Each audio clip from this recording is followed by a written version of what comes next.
Ocurrió en una sala del Estado Mayor en Madrid, impregnada del olor a café recalentado y papel viejo. El zumbido constante del aire acondicionado apenas disimulaba el ruido lejano de helicópteros sobrevolando la base. La comandante Laura Navarro, recta como una bayoneta, se sentaba frente al teniente general Ricardo Castaño, un veterano de décadas de operaciones y pasillos de mando.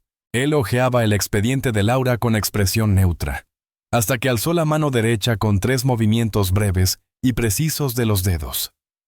No era un gesto casual. Laura reaccionó de forma automática, reprodujo el movimiento con exactitud, el ritmo perfecto. Un intercambio silencioso de apenas 2 segundos, pero que lo cambió todo. Castaño apartó el expediente con cuidado. ¿Dónde aprendiste eso, comandante? Su voz era tranquila, pero su postura había cambiado. Más alerta, más aguda. Laura sintió que la sala se encogía. Sabía perfectamente lo que significaba ese gesto. Solo un puñado de personas en las Fuerzas Armadas españolas lo conocían, y todas habían formado parte de una unidad especial de la que ella nunca había pertenecido oficialmente. Antes de que pudiera responder, la puerta se abrió. 2 hombres vestidos de civil, con discretos pinganillos, entraron sin saludar. «Comandante Navarro, tiene que acompañarnos». Sin explicaciones, sin cortesías. El general Castaño no dijo nada. Solo la observó mientras Laura se levantaba. Y supo entonces que aquello no era un trámite de seguridad cualquiera. Algo de su pasado había salido a flote. Algo que creyó enterrado para siempre. El pasillo era tan silencioso como una estación abandonada. Los hombres la guiaron a través de varias puertas de seguridad. Cruzaron un último umbral con escáner biométrico y llegaron a una sala sin ventanas, con una mesa, 3 sillas y una cámara en la esquina. Le indicaron que se sentara. Se marcharon sin decir más. Laura cerró los ojos un momento, centrándose en la respiración que había perfeccionado en años de operaciones peligrosas. Entonces, la puerta volvió a abrirse. Un hombre de unos 60 años, cabello entrecano, entró con paso seguro. Su mirada revelaba tanto como ocultaba. «Agente Navarro», dijo, recalcando la palabra con intención. «Soy el coronel Romero. Inteligencia de Defensa. Tenemos algunas preguntas sobre su pasado». Laura le sostuvo la mirada con calma. «Soy comandante del Ejército de Tierra, no espía». Romero colocó sobre la mesa una carpeta marcada con letras rojas. «Clasificado». Susurro obsidiana. Deslizó una fotografía en blanco y negro. Calle polvorienta de algún país árido. Una mujer con apariencia de reportera, cámara al hombro. Su rostro, borroso, era inconfundible. «Estaban allí», dijo Romero en voz baja. «Y saben lo que pasó. Saben cómo encaja todo». Laura no se inmutó, pero por dentro se tensó. El pasado no tocaba la puerta. La derribaba. Observó la foto como si fuera una más de archivo, pero sabía que aquel momento, ese rostro, eran la llave de algo que jamás debió salir a la luz. A lo lejos, se oía el zumbido de un ascensor. Afuera, la noche madrileña empezaba a caer.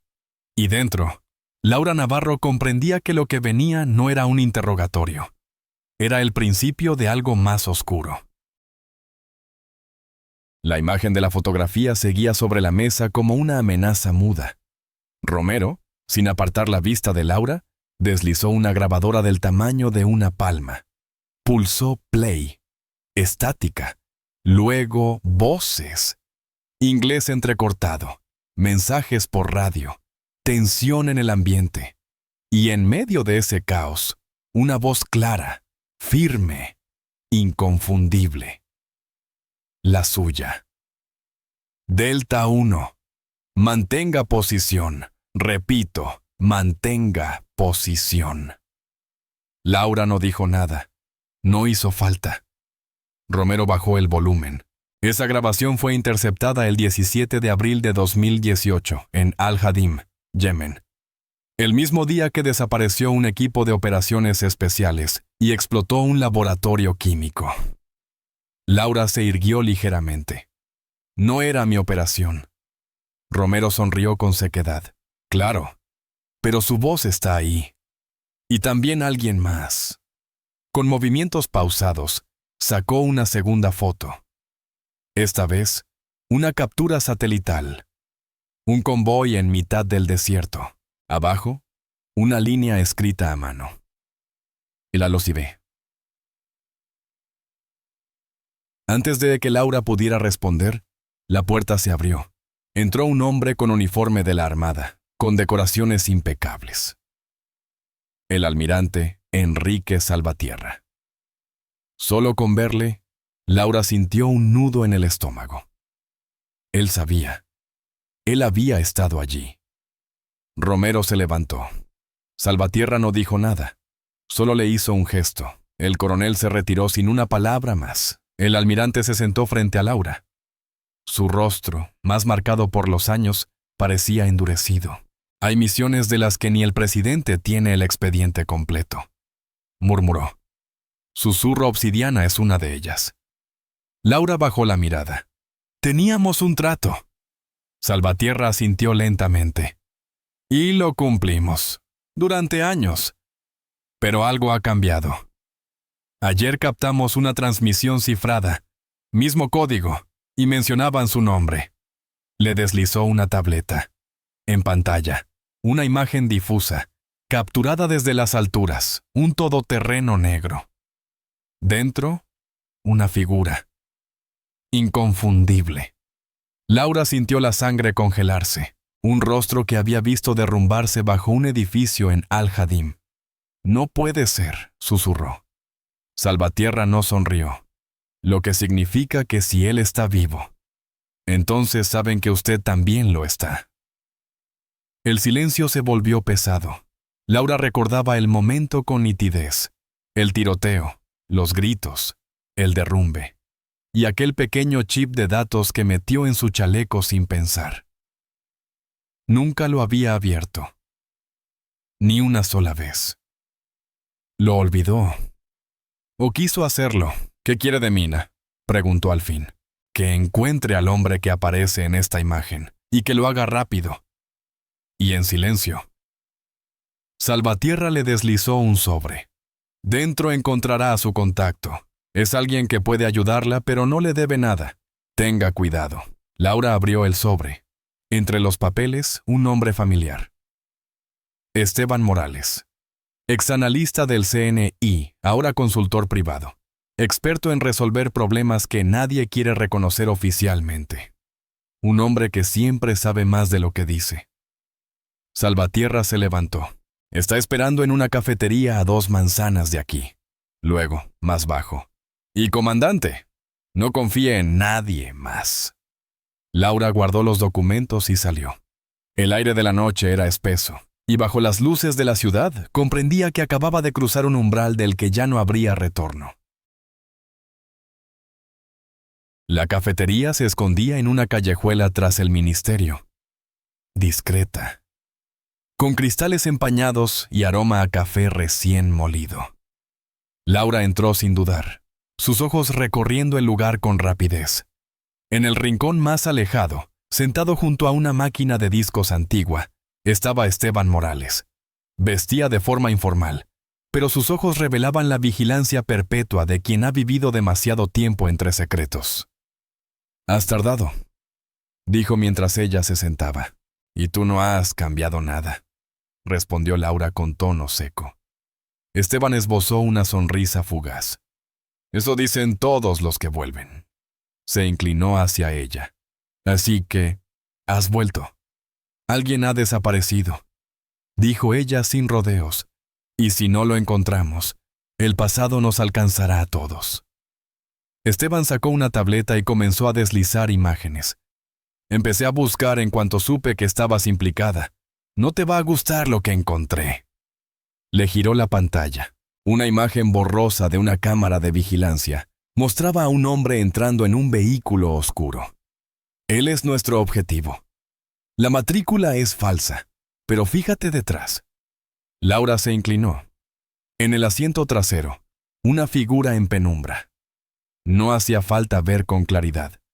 Reconoció ese perfil de inmediato. Era alguien de Al-Hadim, alguien que no debía estar vivo. Imposible, murmuró. Esteban asintió. Ahora se hacen llamar célula Al-Sfra. Y si él está vivo, entonces saben cómo encontrarte. Un escalofrío recorrió a Laura.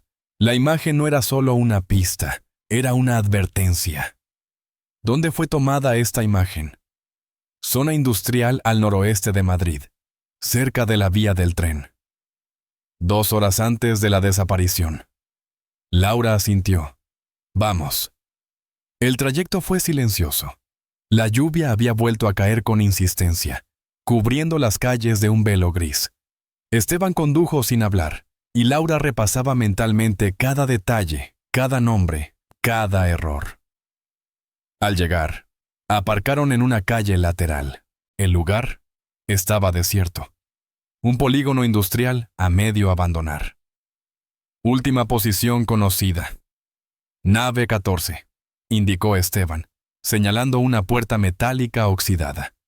Laura comprobó su bolsa, linterna, pistola compacta, cargadores. Entramos en el silencio.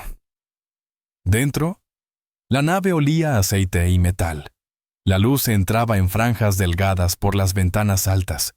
El polvo flotaba en el aire como un recuerdo. Avanzaron entre cajas y maquinaria vieja hasta que un sonido los detuvo. Una voz. Apagada, como si hablara a través de tela. Esteban señaló a la izquierda. Una zona separada. Una luz tenue parpadeaba. Laura se acercó en silencio.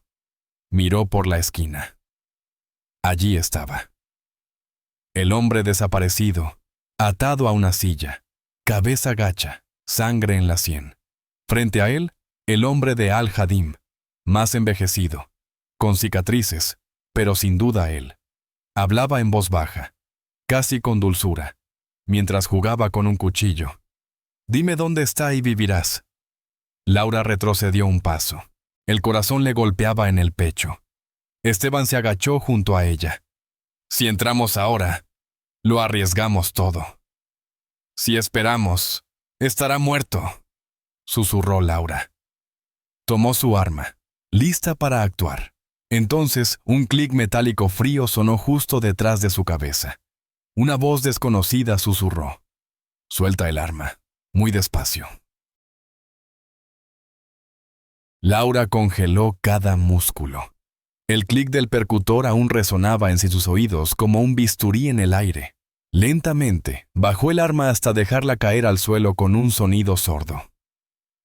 Bien, murmuró la voz tras ella. Esteban no se movió, pero otro clic reveló que también él estaba en la mira. ¡Gírate! Despacio.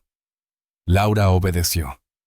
Frente a ella, un hombre vestido con equipo táctico negro, sin insignias visibles, rostro oculto por una braga militar. Solo sus ojos eran visibles. Grises, fríos como acero. La estudiaba como si supiera todo sobre ella. ¿Quién eres?, preguntó Laura, manteniendo la voz firme.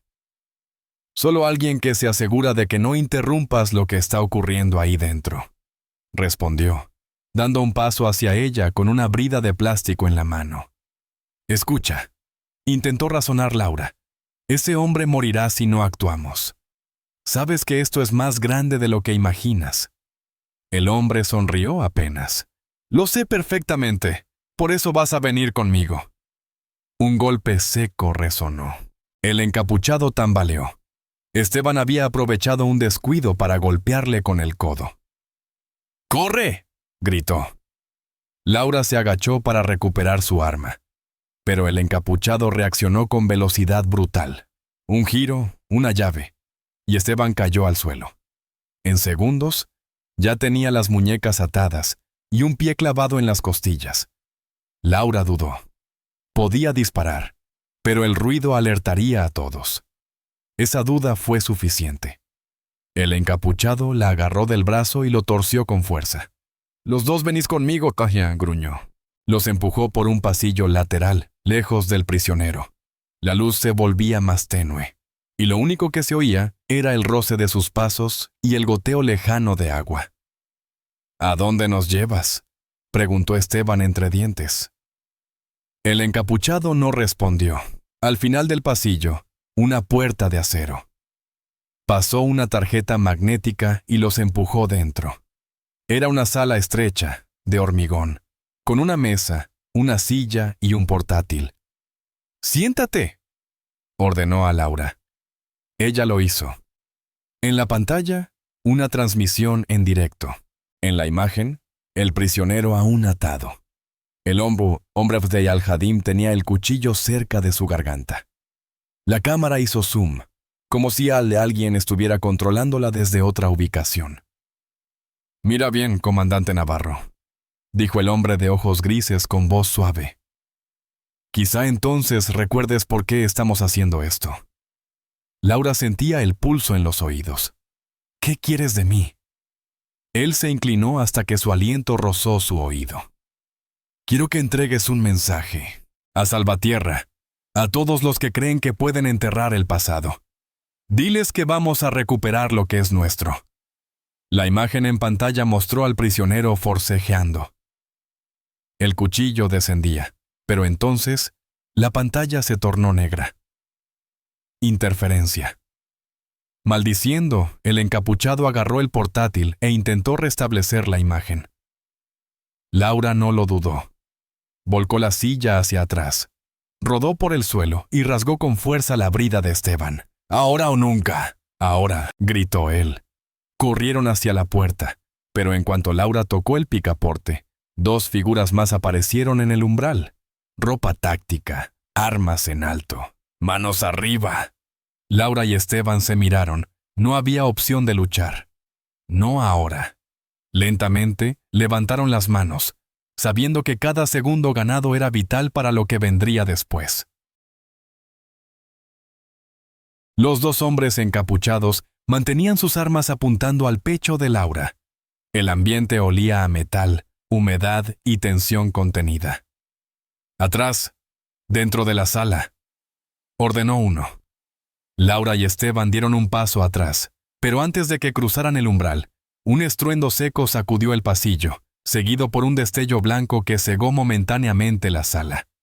Instintivamente, Laura apartó la vista. Gritos. Pasos acelerados. Cuando su visión se aclaró, los dos hombres estaban en el suelo, inconscientes. En el marco de la puerta, una figura en uniforme táctico verde oscuro, sin insignias, con un fusil listo para disparar. «¡Alto!», gritó Esteban, pero la figura levantó la mano libre. «Tranquilos, estoy aquí para sacarlos de esto». Laura parpadeó aún aturdida. «¿Quién diablos eres tú?». La figura avanzó, se levantó las gafas de protección, revelando un rostro curtido, de mandíbula firme y cabello corto, entrecano. Una mujer de unos 50 y tantos, mirada afilada como cuchilla. «Mi nombre no importa, me envía Salvatierra. No hay tiempo». Le lanzó a Laura una radio compacta. «Si nos separamos, Canal 3. Él, el prisionero, sigue dentro. Se lo están llevando en una furgoneta, 5 minutos y desaparecen para siempre». Esteban ya empuñaba su pistola. «Entonces vamos». El grupo avanzó por un pasillo trasero. Olor a gasoil, paredes oxidadas. Al fondo, una puerta entreabierta. Movimiento dentro. El hombre de Al-Hadim conducía al prisionero, aún atado, hacia la salida. Laura se pegó a la pared. «Tenemos que separarlos», murmuró. La mujer asintió. Sacó una pequeña granada de humo de su chaleco. «Cuando estalle, salís por la izquierda. Yo me encargo del conductor».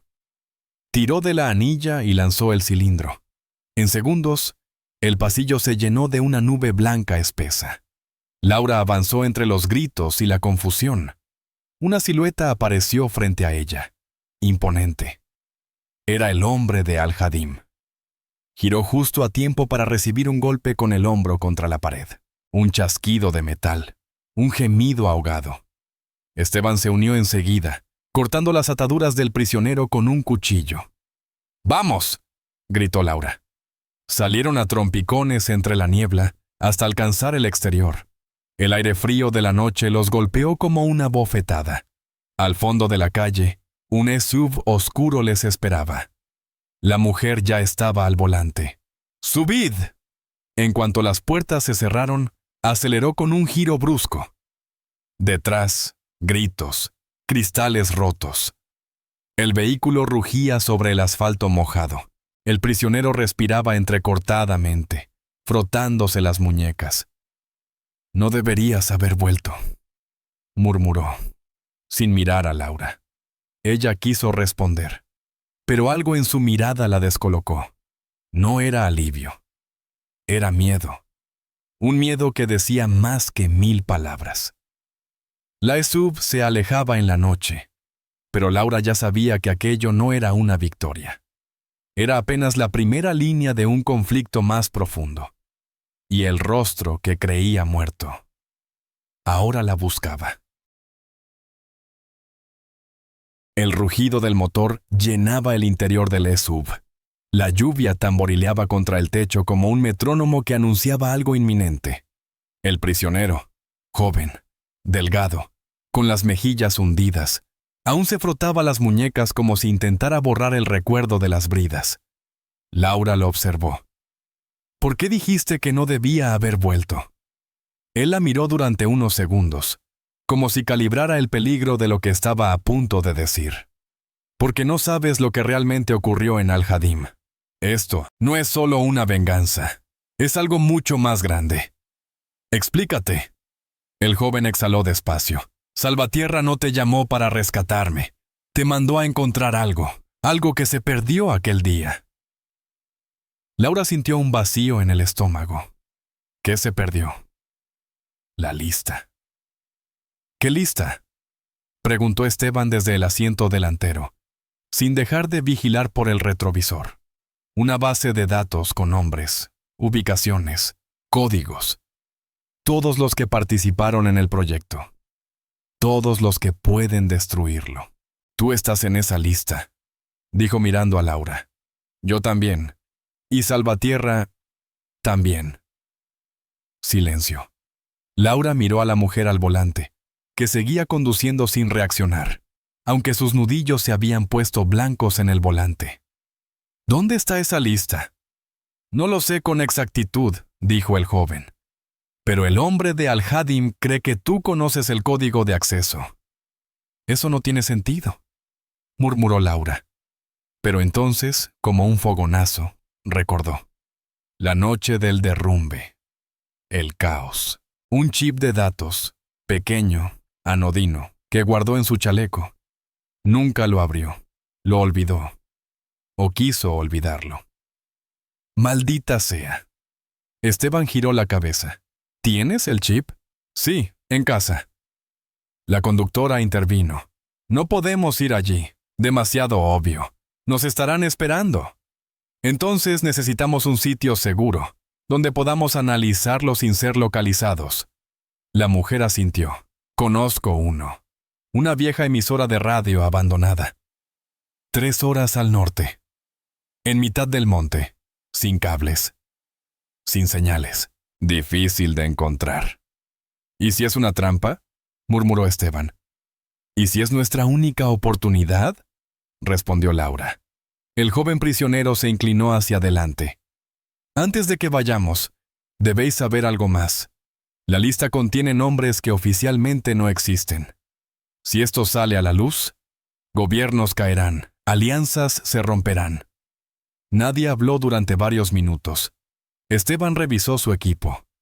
Entonces será mejor que nos pongamos en marcha antes de que triangulen nuestra posición. Laura asintió.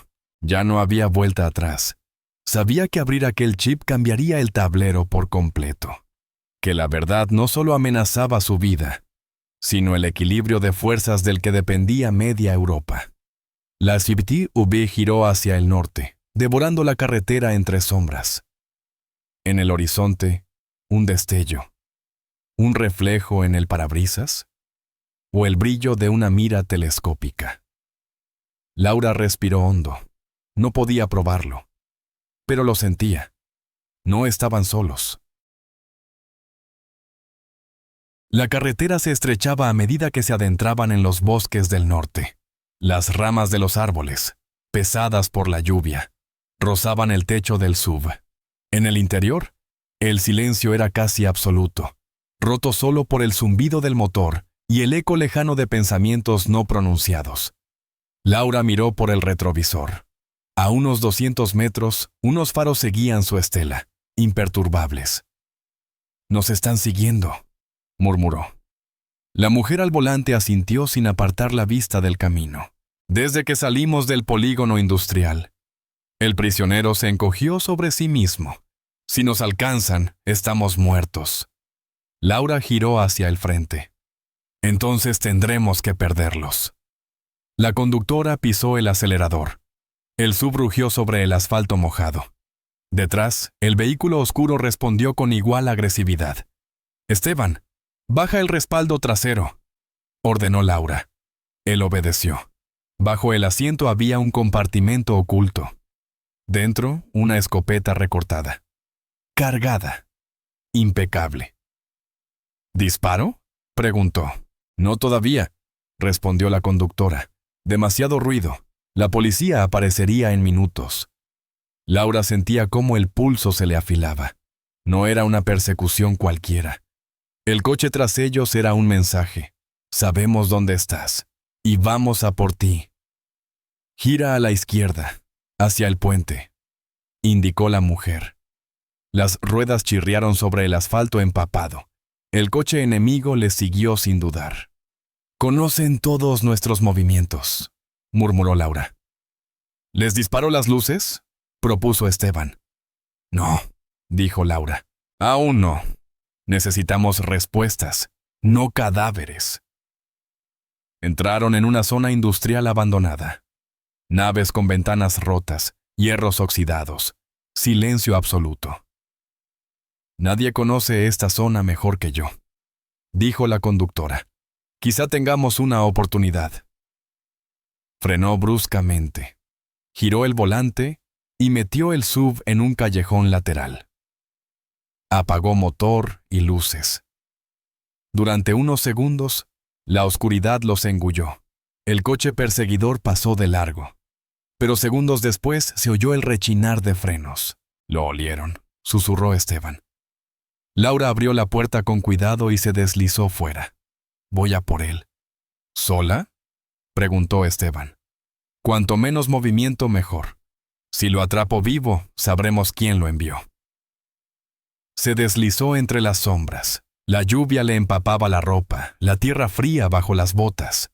El coche enemigo daba marcha atrás. Sus luces barrenaban la calle en busca de señales. Laura se deslizó hasta el lado del conductor. Abrió de golpe la puerta y tiró del hombre hacia afuera. El tipo intentó reaccionar, pero era tarde. Laura lo empujó contra el capó. «¡Al suelo!», gritó. Esteban apareció con la escopeta apuntando a la cabeza del desconocido. «¿Quién te envió?». El hombre jadeaba, nervioso. «No lo entienden», murmuró. «No hay nadie detrás, ellos ya lo saben todo». Un disparo seco cortó el aire. El cuerpo del desconocido se desplomó. Laura giró instintivamente. Nadie. Solo el eco de un fusil lejano. «Un francotirador», dijo la mujer, saliendo del SUV.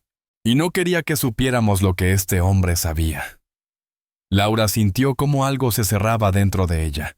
No era una simple cacería. Estaban guiando cada paso, controlando cada palabra. Y quizá cada pensamiento. La lluvia seguía cayendo y el tiempo empezaba a acabarse. El SUV avanzaba sin luces por un laberinto de caminos secundarios. El disparo del francotirador aún flotaba en la memoria de los tres ocupantes.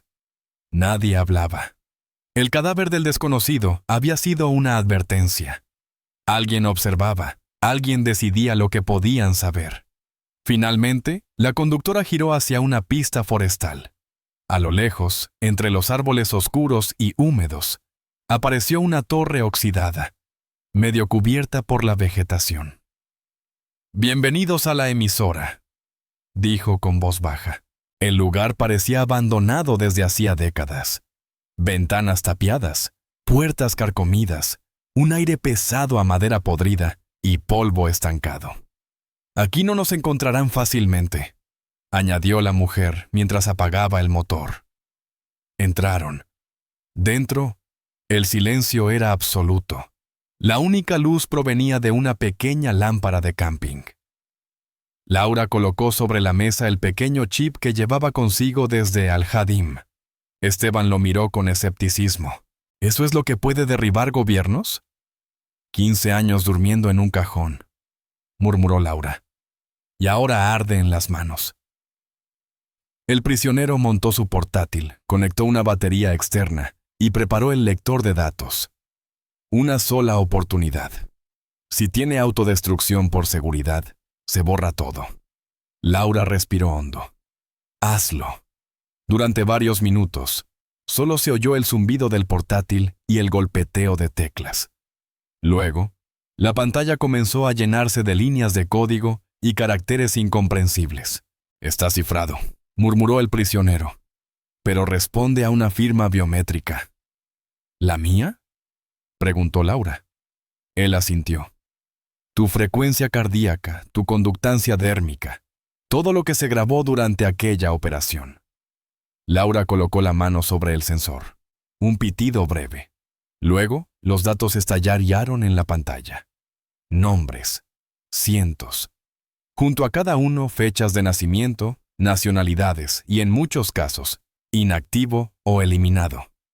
Laura seguía con el dedo hasta que se detuvo.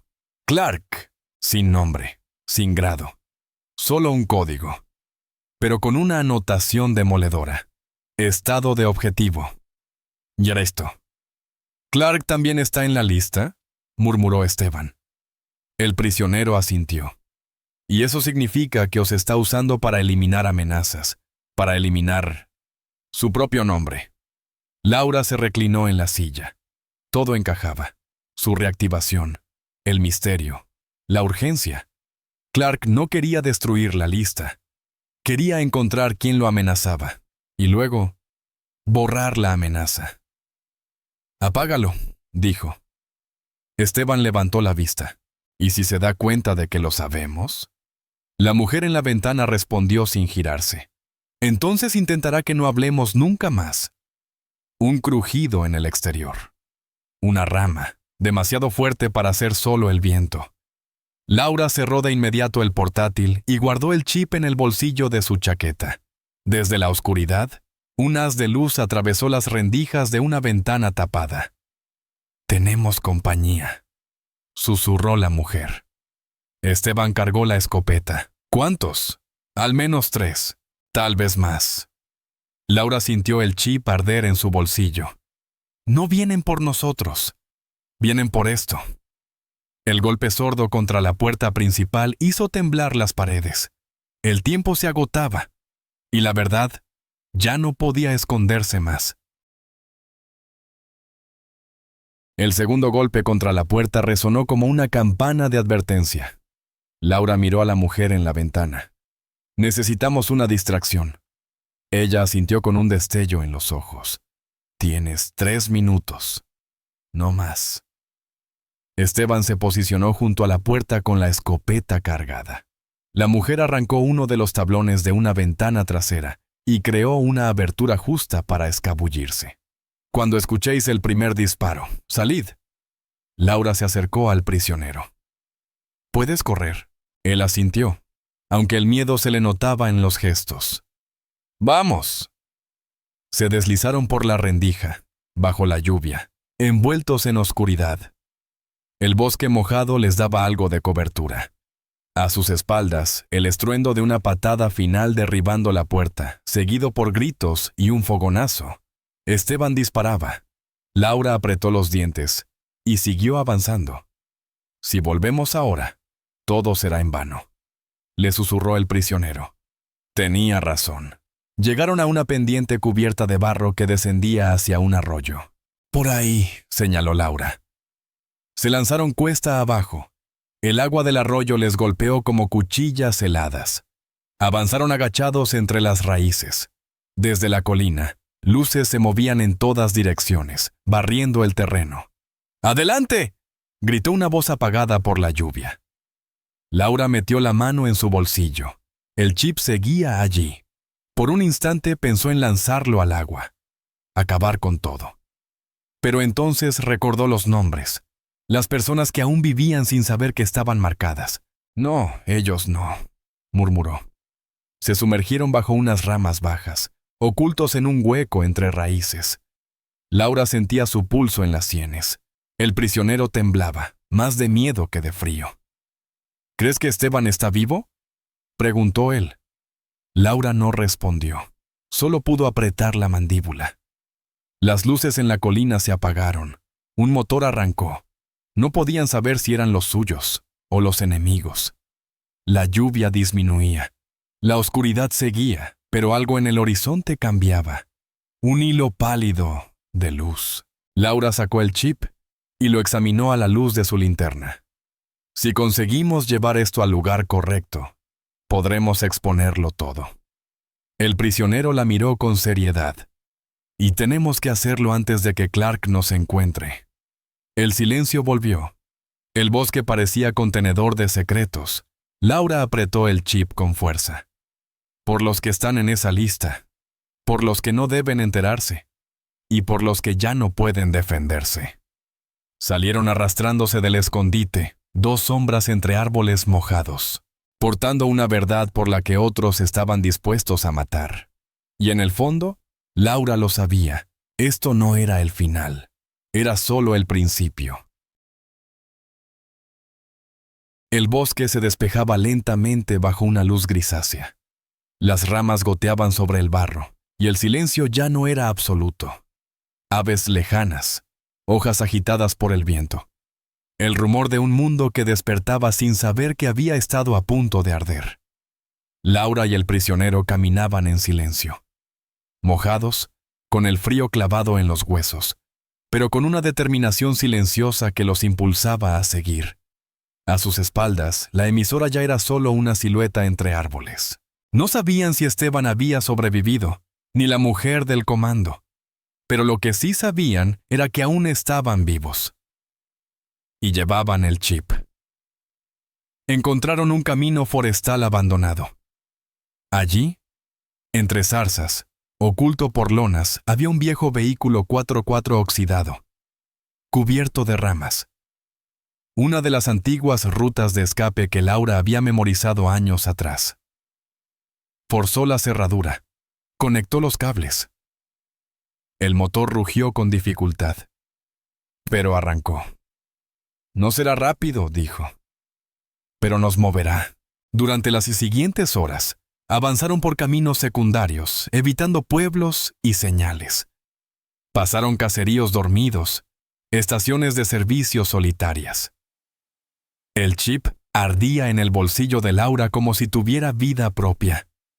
Finalmente, al caer la tarde, llegaron a las afueras de Soria, una casa rural aislada, cerrada desde hacía años. Allí, un viejo conocido de confianza de Laura, un extecnólogo del ejército, les esperaba. Había preparado el equipo necesario. Un servidor offline, escudos de señal, blindaje informático. Todo lo necesario para una sola cosa. Hacer pública la verdad, sin ser interceptados. El prisionero, con manos temblorosas, insertó el chip. Laura colocó su huella sobre el lector biométrico y comenzó la descarga. Archivos, miles de ellos, fotografías, grabaciones, nombres, agentes encubiertos, operaciones ilegales, sobornos, ejecuciones extrajudiciales. Todo, incluido el nombre de Clark y el de otros que aún ostentaban poder. ¿Seguro que quieres hacer esto?, preguntó el experto. Laura no dudó. Si no lo hacemos nosotros, nadie lo hará. Al pulsar el botón de envío seguro a múltiples plataformas y contactos internacionales, Laura sintió algo parecido a vértigo. No miedo. Una mezcla entre alivio y pérdida. Sabía que su vida, y la de muchos cambiaría para siempre. Horas después, los primeros portales comenzaron a publicar los documentos. En las redes, las filtraciones se multiplicaban. Periodistas, ciudadanos, diplomáticos. Nadie podía detenerlo ya. El prisionero encendió una radio portátil. Noticias de última hora. Detenciones en Bruselas. Interrogatorios en Berlín. Protestas en Madrid. La tormenta apenas comenzaba. Laura salió al exterior. Respiró hondo el aire frío. Miró al cielo y cerró los ojos. Había perdido amigos. Había traicionado lealtades que jamás pensó romper. Pero también había hecho lo que debía. Lo justo. Lo que tantos antes que ella no pudieron. Si esta historia te ha conmovido, no olvides suscribirte al canal, dejar tu comentario y compartir el vídeo. Gracias por acompañarnos hasta el final.